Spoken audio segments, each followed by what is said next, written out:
और 40 साल में आके मुझे ये पता लगा मुझे लाइफ में क्या बनना है। मेरे बहुत ज़्यादा दोस्त नहीं थे। मरने से ज़िंदगी में पहली बार डर लगा कि अभी मेरे बच्चे छोटे हैं, अगर मुझे कुछ हो गया who will take care of them।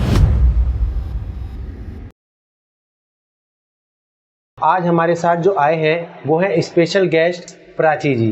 Prachi जी एक ऑथर हैं प्लस एक राइटर हैं। इन्होंने अपनी जो कल्पना है, अपनी जो भावनाएं हैं, उनको कुछ किताबों में भी लिखा है। प्राची जी, अभी हम बहुत एक्साइटेड हैं ये जानने के लिए कि आप जब ये लेखक बनना चाहती थी, आपने जो ये कला थी आप में, ये कब आई आपके अंदर? बहुत बढ़िया सवाल है। एक्चुअली मैं चाहती हूँ कोई पूछे मुझसे।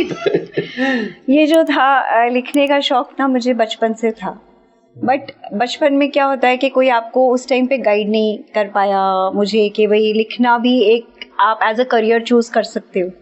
उस टाइम पे लिखना इतनी बड़ी बात नहीं हुआ करती थी, क्योंकि जैसे मैंने बोला कोई करियर नहीं था, कोई चॉइस नहीं था, तो मैं लिख लिख के डायरीज भर दिया करती थी। इतनी डायरीज मैंने भरी, शॉर्ट स्टोरीज, पोएट्री, अपने जज्बात सारे उड़ेल दिया करती थी, क्योंकि मेरे बहुत ज़्यादा दोस्त नहीं थे। मैं बहुत शाय थी बचपन में, तो इतने दोस्त नहीं थे, तो किताबों से दोस्ती कर ली। पढ़ती भी उतना ही थी और लिखती भी उतना ही थी। उसके बाद एज लाइफ टेक्स ओवर, शादी हो गई, बच्चे हो गए। दोनों बच्चे होने के बाद it was 8 years after my marriage that I started reviving my interest in writing. मैं लिखना ही भूल गई थी। मुझे ऐसे लगा पता नहीं लाइफ ने कैसा टर्न ले लिया है, सपने छूट गए, सब कुछ छूट गया, एज इन ब्रेक, इतना बड़ा ब्रेक। उसके बाद जब मेरी डॉटर स्कूल जाने लगी और मेरे को 3 घंटे दिन के खाली समय मिला, and I realise what to do. अंदर से ना वो लिखने की इच्छा फिर से शुरू हुई। And thanks to my sister during that time, जिसने मुझे क्योंकि डिजिटल प्लेटफॉर्म्स उस टाइम पे उभर रहे थे, तो उसने मुझे एक वेबसाइट momspresso.com पे ना बोला रजिस्टर करो, वहाँ मदर्स लिखती हैं, तुम अपना एक्सपीरियंस से शुरू करो, you have to start from somewhere. तो मैंने अपने एक्सपीरियंसेस लिखने शुरू किए कि एज अ मदर बच्चों के साथ मेरे क्या एक्सपीरियंसेस रहे। ब्लॉग्स वही होते हैं सब। मैंने ब्लॉगिंग की जर्नी शुरू की। देखते ही देखते मतलब people started loving my work, तो मुझे ना स्पॉन्सर्ड ब्लॉग मिलने लगे। I was getting paid to write, और उस टाइम इतना अच्छा लगा कि मैंने कभी नहीं सोचा था कि I am nearing 40, I mean at that time I was nearing 40, और 40 साल में आके मुझे ये पता लगा मुझे लाइफ में क्या बनना है, या वो ड्रीम जो था उसे रिवाइव कैसे करना है। बस उसके बाद I think there was no looking back. उसके बाद किताबें भी आई, मेरा अपना ब्लॉग साइट है, मेरी ऑथर वेबसाइट है, and I am doing really well. तो आपकी सबसे बड़ी असफलता क्या है जिससे आपको सबसे बड़ा एक्सपीरियंस मिला? आई थिंक ये सिर्फ मेरी नहीं, बहुत सारे लोगों की असफलता होती है। हम ना जिंदगी का जब एक पड़ाव खत्म होता है और दूसरा शुरू होता है, जिन स्कूलिंग खत्म करके, कॉलेज खत्म करके, या तो नौकरी के पीछे भागते या शादी के पीछे भागते, और जब वो हो जाता है, फुलफिल हो जाता है, हमारा जो जिम्मेदारियां निभाने का सिलसिला शुरू होता है वो फुलफिल होने लगता है, एक ना वॉइड सा रह जाता है। और मेरी सबसे बड़ी गलती ये थी कि जब शादी हुई मैंने सब कुछ बैक स्टेज कर दिया। मैं लगी शुरुआत, मैं पेंटिंग्स करती थी, एग्जीबिशंस लगाती थी, मैंने वो छोड़ दी। मतलब एज इन मैं इतनी एब्जॉर्ब हो गई अपनी नई लाइफ में कि मुझे ये समझ ही नहीं आया मैं खुद कहाँ खो गई। अकेलापन खतरनाक होता है? नहीं, किसने बोला अकेलापन खतरनाक होता? सी, अकेलापन तब खतरनाक है अगर आपको लगता है कि आपको हर वक्त किसी की जरूरत है। अकेलापन एज इन सॉलिट्यूड हम सब ढूंढते हैं, और क्यों ना ढूंढे, क्योंकि अकेलेपन में हम खुद से रूबरू होते हैं, we get to know ourselves better. और अकेलापन उसी को डराएगा जो अपने अंदर झांकना नहीं चाहता, अदरवाइज अकेलापन कभी नहीं डराता। अच्छा, आपकी एक बुक है ये, हे गर्ल यस यू। हाँ जी, ठीक है। सो इसके बारे में थोड़ा सा एक बार बताएं कि क्योंकि मैंने भी इसका रिव्यू किया, बहुत ही अच्छी बुक है। Thank you. आपने अपने शब्दों को जिस तरीके से लिखा है बहुत ही अच्छा। अमेज़न पे भी अवेलेबल है, और शायद इसको गोल्डन अवार्ड भी मिला है उसको। अच्छा, ये डियर सन, आपकी इस वाली बुक को गोल्डन अवार्ड भी मिला है, राइट? सो मैम आप एक बार बताएंगे? एक बार बिल्कुल। ये जो किताब है हे गर्ल यस यू, ये मैंने लिखी थी अपनी डॉटर के लिए। कोविड के टाइम ना एक मन में डर बैठ गया था। First wave was okay, we enjoyed a lot के घर बैठे हैं, छुट्टियां, फैमिली टाइम हो रहा है। बट सेकेंड वेव में a lot of people very close to us they passed away. तो उस टाइम पे ना मेरे को पहली बार झटका लगा और मरने से ज़िंदगी में पहली बार डर लगा कि अभी मेरे बच्चे छोटे हैं, अगर मुझे कुछ हो गया who will take care of them, और उन्हें कौन बताएगा कि ज़िंदगी के किस मोड़ पे क्या चॉइसेस लेना चाहिए। और बहुत सिंपल लेसन होते हैं जो हमें कोई नहीं सिखाता, जैसे खुद से प्यार करना हमें कोई नहीं सिखाता। दोनों किताबों में सबसे पहला लेसन सेल्फ लव का है। हाँ, यही कि एक दिन हम चले जाएंगे, बच्चों को कैसे पता लगेगा कि मम्मी पापा क्या करते हैं, उन्हें कैसे पता। आज मेरे बच्चे मेरे पास आते हैं, सलाह लेते हैं, चलो करते वो जो भी हैं, उन्हें प्रोज एंड कॉन्स तो पता है ना, पॉजिटिव क्या नेगेटिव क्या, उसके बाद उनकी रिस्पॉन्सिबिलिटी है, they know they have to make a choice, but I am here to help them make that choice. क्या होता अगर मैं नहीं होती? तो इन किताबों में जो मैंने डाला है वो यही डाला है कि इस उम्र के बच्चे जब ना माँ बाप के पास जा सकते हैं, ना दोस्तों से उन्हें कोई हेल्प मिल रही है, पर कहाँ किताबों में हम अपने हर सवाल का जवाब ढूंढ सकते हैं। ठीक है मैम, आपकी लाइफ में सबसे ज़्यादा सपोर्टिव कौन है आपके? मतलब कौन ऐसे 3 बंदे हैं, प्रभावशाली बंदे, जिन्होंने आपको सबसे ज़्यादा सपोर्ट किया, सबसे ज़्यादा आपके मतलब जो कॉन्फिडेंस लेवल को उसको हाई किया? मैं 3 नहीं 5 बताऊंगी। अच्छा 5, ठीक है। कौन से 5 लोग हैं? देखो, मेरे मॉम डैड तो हैं, उनका तो मैं ये बोलूँगी कि शुरू से मैंने लाइफ में इतनी गलतियाँ करी हैं कि मैं आज अपने बच्चों को देखती हूँ, उन्होंने तो कोई मतलब उस हिसाब से देखूँ उन्होंने कोई गलतियाँ ऐसी करी नहीं है। मैंने बहुत मोटी मोटी गलतियाँ करी है लाइफ में, and they have given me that liberty कि आपने गलती करी, रिस्पॉन्सिबिलिटी ली, you have made your choice, now move on. मतलब आप पास्ट में सल्ट करते मत रहो, गलती हो गई मूव ऑन, अब थोड़ा आगे। एग्जैक्टली तो उतना मेरे को मेरे पेरेंट्स ने हमेशा सपोर्ट दिया।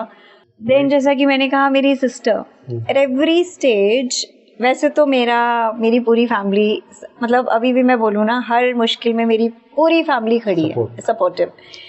तो लिखने की अगर मैं जर्नी की बात करूँ, she has been a great help. Push जिसे कहते हैं ना, जब मैं हार के बैठ जाती हूँ, कोई ऑप्शन नहीं है।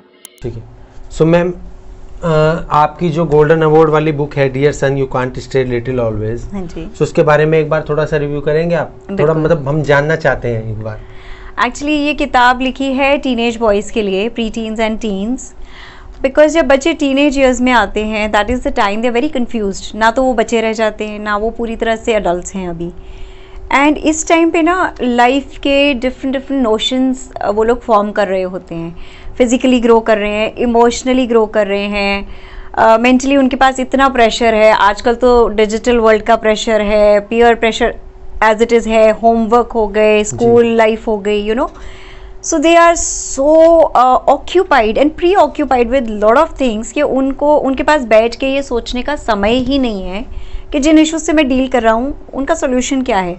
They just want instant solutions, because आजकल का क्या टाइम है, स्मार्टफोन सबके पास है, स्मार्टफोन उठाया, टक टक टक, गूगल में सब कुछ आ गया। But Google is not the right place to look for help, either you go to your parents.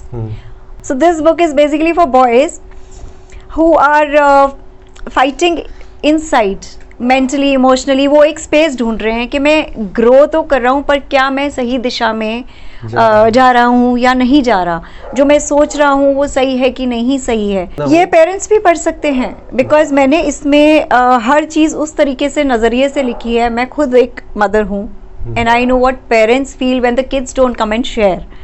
सो इसमें हर जगह पे ये एम्फसाइज किया गया है बच्चों को कि माँ बाप आपके उसी स्टेज से गुजरे हैं जहाँ से आज आप गुजर रहे हो। सबसे बढ़िया हेल्प माता पिता के अलावा कोई नहीं कर सकता। कितना टाइम लगा मैम आपको ये बुक लिखने में? इसमें मुझे लगे करीबन 4-5 महीने, हाँ 5 महीने करीबन मुझे लगे, बिकॉज 3 महीने तो हमारा पूरा रिसर्च वर्क चलता रहा, कोऑर्डिनेटिंग विद एवरीबडी, जिन्होंने thanks to all the man who have contributed their experiences. बहुत बहुत बड़ा है, इसमें एक्चुअली सार है उन सबकी लाइफ के एक्सपीरियंसेस का। मैम लिसनर्स आपको कैसे ढूंढे? I have my Instagram handle and website. वो मैं नॉर्मली अगर वो आपको कनेक्ट करेंगे तो यू विल रिप्लाई? या श्योर, वेबसाइट पे मेरा वो भी है, bio, email ID, they can connect through that, they can. ये तो हमारा सौभाग्य था कि मैम हम कनेक्ट कर पाए आपको। No thank you so much. नहीं मैम, बहुत ही मतलब बहुत ही अच्छा लगा हमें। But it's a very good thing that you guys are doing. आप जिस तरीके से लोगों में ये भावना जता रहे हैं ना कि भाई आप कर सकते हो, क्योंकि कई कोविड के बाद, स्पेशली कोविड के बाद बहुत लोग हताश हो गए हैं, क्योंकि बहुत लोगों ने बहुत कुछ खोया है। और वो इस हद तक खोया है कि एक एक स्टेप भारी लगने लगा है। तो अगर कोई भी इंसान उस या वैसी किसी सिचुएशन से निकल के आज पहुंचा है किसी मुकाम तक, I think it's a big thing, और सब कर सकते हैं। आज मैं खुद बोलती हूँ, मैं इतनी शाय थी, मैं एक्सपीरियंस बताती हूँ बचपन का, मेरी हर रोज क्लास में अटेंडेंस एब्सेंट लगती थी, क्योंकि मैं इतनी शाय थी, मैं प्रेजेंट मैम भी नहीं बोल सकती, मैं नहीं बोल, और मैं बैठती भी लास्ट सीट पे थी, और छोटी सी, मतलब जैसी आज हूँ वैसी थी, और छोटी सी दिखती थी, और हमेशा एब्सेंट, मतलब मैम को यूं ऊपर करके देखना पड़ता था मैं आई भी हूँ कि नहीं आई हूँ क्लास से। मैम ऐसा कोई एक्सपीरियंस आपका एक वन डे की आप जो चाहती हो कि लाइफ में यार ये वाला दिन ना आए? नहीं, क्योंकि अगर कोई भी दिन जो सबसे खराब भी रहा हो ना, अगर वो नहीं आता, मैं आज यहाँ नहीं होती। तो जितना रहा, जैसे रहा, गलतियां रही, रिग्रेट्स रहे, सब मेरे अपने रहे। सबसे बढ़िया बात यह है कि सब कुछ ओनस मेरा रहा, किसी पे ब्लेम नहीं है, कुछ नहीं है। इट्स जस्ट दैट अगर आउटर सिचुएशंस या लोग ऐसे नहीं मिलते जो मुझे धक्का नहीं देते नीचे, मैं आज यहाँ नहीं होती। तो मैम वैसे कल्पना ये है कि गिरने वाला ही इंसान उठकर चलता है, जो देखो ऐसा नहीं है, अगर किसी को बैठे बिठाए भी अपॉर्चुनिटीज मिल रही हैं और वो कामयाब हो रहा है, तो उसमें कहीं ना कहीं तो उसकी अपनी कुछ तो मेहनत होगी। ऐसा नहीं है कि भाई गिरने के बाद ही आप कामयाब होते हो, कभी कभी उतना नहीं गिरना पड़ता, बट अगर उतना गिरना भी पड़ जाए और आप वहीं बैठे रहो, वो हार है। मैम कोई एक अच्छी सी कविता जो आपने मतलब आपको सबसे बेस्ट लगती हो आपके लिखे हुए, मतलब वैसे तो बेस्ट है लेकिन कोई एक कविता जिसमें ना मुझे राइटर्स प्लेटफॉर्म पे आई वन दैट पोइट्री का नाम है कमबख्त ये गलते हुए एहसास। सुबह उठी जब थम चुकी थी बारिश, मन का उत्पात भी ठहराव पे था। कल गीली पलकें आज सूखी नदी सी थी, आंखों में खालीपन साफ मैदान सा था। खुले दरीचे के अंदर आते हवा के झोंके, ठंडी पवन को मुझसे जरूर कुछ लगाव था। कानों में साए साए करती मानो मुझे सांत्वना देने का प्रयास था। गीली मिट्टी की खुशबू यादें पुरानी छेड़ रही थी, दिल के जख्मों को कुरेद रही थी। ओस की बूंदें खिड़की के शीशे पर यूं पोंछी मैंने, जैसे किस्मत की लकीरें मिटा रही थी। भाई बहुत अच्छी कविता है मैम आपकी। सो मैम आपकी हम जो जर्नी देख रहे हैं, तो अभी आप कुछ और भी लिख रही हैं अभी है? हाँ जी। तो थोड़ा सा अगर आप मतलब बताना चाहें तो प्लीज। मेरी नेक्स्ट बुक फिर again it's self help book for teenage boys and girls. It's a mix one and this time it is about self esteem. Okay. Self esteem एक बहुत भारी भरकम शब्द है देखा जाए तो, क्योंकि बचपन से ही हमारी सेल्फ एस्टीम डेवलप होनी शुरू होती है, और वो कहाँ मार खा जाती है, जब हमारे अपने जो क्लोज लोग हैं, हमारे फैमिली हो गई, हमारे फ्रेंड्स, हमारे टीचर्स, हमारे नेबर्स, जो बहुत क्लोज लोग होते हैं, अगर वही हमारे को ये कहना शुरू कर दे तुम कुछ नहीं कर सकते, you know you are nobody, तुम्हारे बस का कुछ नहीं है, ऐसे मजाक में ना फैमिली में बोल देते हैं या दोस्त आपस में। कुछ लोग, हाँ, कुछ लोग बच्चे उस स्टेज पे होते हैं जो हर चीज को लिटरली ले लेते हैं जी, यू नो। और कहीं ना कहीं वहां जब हमारे कदम लड़खड़ाने लगते हैं ना, और एक बार हम अपने ऊपर विश्वास खोने लगते हैं जी, तो ये होता है कि हम ब्रोकन बीइंग्स हैं, जो कहीं ना कहीं आगे जाके पता नहीं कौन हमें ठीक कर पाएगा। नहीं, हमें वो नहीं बनना। We don't want to be adults who are broken as children. We want to be children who are already fixed, who know their worth। मैं ये चाहती हूँ कि आज के टाइम में, मैं अपना ही एग्जाम्पल लेती हूँ।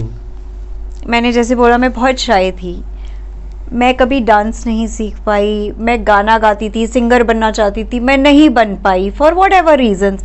क्यों? क्योंकि मेरे अंदर वो कॉन्फिडेंस ही कभी नहीं आया। कभी किसी ने मुझे, क्योंकि सबसे पहले अपने ऊपर भरोसा करने के लिए भी हम अपनों को ढूंढते हैं जिनको हम पे विश्वास हो। कोई एक भी विश्वास कर लेता है तो हमारा विश्वास कितना दोगुना तीन गुना हो जाता है।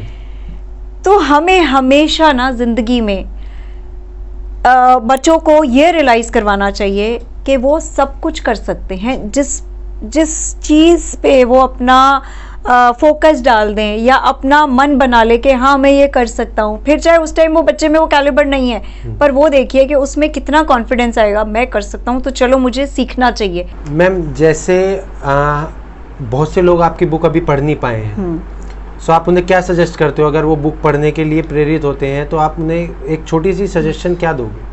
एक्चुअली बुक लिखी गई है टीनेज बच्चों के लिए, गर्ल्स एंड बॉयज़ के लिए, तो आई वुड सजेस्ट ये बुक बच्चे इसलिए पढ़ें क्योंकि, या पेरेंट्स भी पढ़ सकते हैं, बिकॉज हम बच्चों को एक सोसाइटी में ना एक नॉर्म होता है, बॉयज़ को रेस करने के लिए अलग वो होते हैं और गर्ल्स को रेस करने के लिए अलग प्लान ऑफ एक्शन होता है। मैं यही ब्रेक करना चाहती हूँ कि हमारी सोसाइटी में बच्चों को बच्चों की तरह क्यों नहीं बड़ा किया जाता। लड़के को ट्रेन किया जाता है बड़ा होके माँ बाप का ख्याल रखेगा, बुढ़ापे की सहारा बनेगा, और गर्ल्स को ट्रेन किया जाता है दूसरे घर में जाना है तो वाई इतना तुम पढ़ लिख रहे हो, लड़का नहीं मिलेगा टाइप्स, वहाँ जाके तो तुम्हें बहुत ज़्यादा एडजस्टमेंट करनी पड़ेगी। बच्चों को ये सिखाना चाहिए एडजस्टमेंट दोनों को करनी पड़ेगी। आजकल फैमिलीज़ न्यूक्लियर हो गई हैं, जॉइंट फैमिली तो रही नहीं, तो न्यूक्लियर सेटअप में इट्स माय एक्सपीरियंस दोनों को काम करना पड़ता है, दोनों को एडजस्टमेंट करनी पड़ती है, दोनों को बैलेंस बना के चलना पड़ता है। कोई एक यहाँ आ जाए और एक यहाँ आ जाए वो काम नहीं चलेगा। तो जितना हमें लड़कियों को थोड़ा सा वॉइस अप करना सिखाना है कि भाई अपनी बात को रखें, कहें, उतना ही बॉयज़ को थोड़ा सा डोमिनेटिंग होना कम करवाना है। बॉयज़ को जहां हमने इमोशंस फील करने सिखाने हैं, वहां गर्ल्स को ओवर इमोशनल होना बंद करवाना है, क्योंकि हर चीज़ को हम लेबल कर देते हैं, ब्लू बॉयज़ के लिए, पिंक गर्ल्स के लिए, कार्स बॉयज़ के लिए, डॉल्स गर्ल्स के लिए। हमें ना ये इन किताबों में जहाँ मैंने सेल्फ लव, पीयर प्रेशर और सेल्फ कॉन्फिडेंस जैसे इश्यूज उठाए हैं, उसके साथ साथ मैंने ये भी बताया है कि कहाँ हम एक लड़के और लड़की का जो वो गैप है ना, उसे ख़त्म करने की एक कोशिश ही कर सकते हैं। अब कोई करता है या नहीं करता, वो तो हर कल्चर के हिसाब से डिफरेंट है, but it's just that we can try and raise both our children equally. And I think बहुत सारे माँ बाप आजकल कोशिश कर भी रहे हैं कि जहाँ लड़कियों को इतना एजुकेट करा रहे हैं अच्छे से, उनको अपने वो जो होता है, जैसे मेरी छोटी सी 11 साल की है मेरी डॉटर, बट उसको अपनी वॉइस अप करना आता है, उसे जो पसंद है जो नहीं पसंद है। हम लोगों के टाइम में तो चॉइसेस नहीं मिलते थे इतने, बट इनको अपने डिसीजन लेने के चॉइसेस हैं। इससे रिस्पॉन्सिबिलिटी सीखते हैं बच्चे। अगर हम उन्हें इंडिपेंडेंस दे रहे हैं तो हम उन्हें रिस्पॉन्सिबल भी तो बना रहे हैं। बिना रिस्पॉन्सिबिलिटी की तो इंडिपेंडेंस या फ्रीडम आ ही नहीं सकती। तो सबसे पहले जो समझदारी आनी चाहिए वो रिस्पॉन्सिबिलिटी, समझदारी आनी चाहिए कि दोनों बच्चों को बराबर तरीके से पालो, फिर चाहे वो इमोशनल एस्पेक्ट है, मेंटल एस्पेक्ट है या फिजिकल स्ट्रेंथ की बात है। ये नहीं कहना चाहिए लड़कियों की तरह रोता है। This is a very harsh statement to say. लड़के भी रोते हैं, उन्हें रोने देना चाहिए और आपको उन्हें सपोर्ट करना चाहिए, बजाय ये बोलने के लिए चुप हो जा, लड़कियों की तरह क्यों रो रहा है। उसे बोलो, फील करो, रोना आ रहा है रो, नहीं आज रो के निकालोगे तो कल वही बड़े होने के बाद वो जो दबाई हुई एनर्जी है ना, गुस्से में, नफरत में, रोड रेज में, सब जगह निकलेगी, क्योंकि वो अंदर बिठा दी, भर गई, कहीं तो निकलेगी, and that becomes violence, and we don't want kids like that. We want to raise, अगर पीसफुल वर्ल्ड बनाना है तो ह्यूमन बीइंग्स भी तो पीसफुल रेस करने पड़ेंगे। So that is the point. Thank you so much ma'am. Thank तो you. इसी के साथ अब हम अपना पॉडकास्ट समाप्त करते हैं। तो हम ये चाहते हैं कि आप प्राची जी को फॉलो करें, अच्छी इंस्पिरेशन के साथ प्राची जी के साथ काम करें, प्राची जी कुछ अच्छा लिख पाएँ, अपनी उंगलियों के जादू को अपने शब्दों में बिखेर पाएँ। तो प्राची जी से हम यही कामना करते हैं और उनके आने वाली किताब के लिए हम बहुत एक्साइटेड हैं कि वो जल्द बुक आए और जल्दी हम उसको भी अमेज़ोन से ऑनलाइन परचेज कर पाएँ। Thank you ma'am. Thank you so much.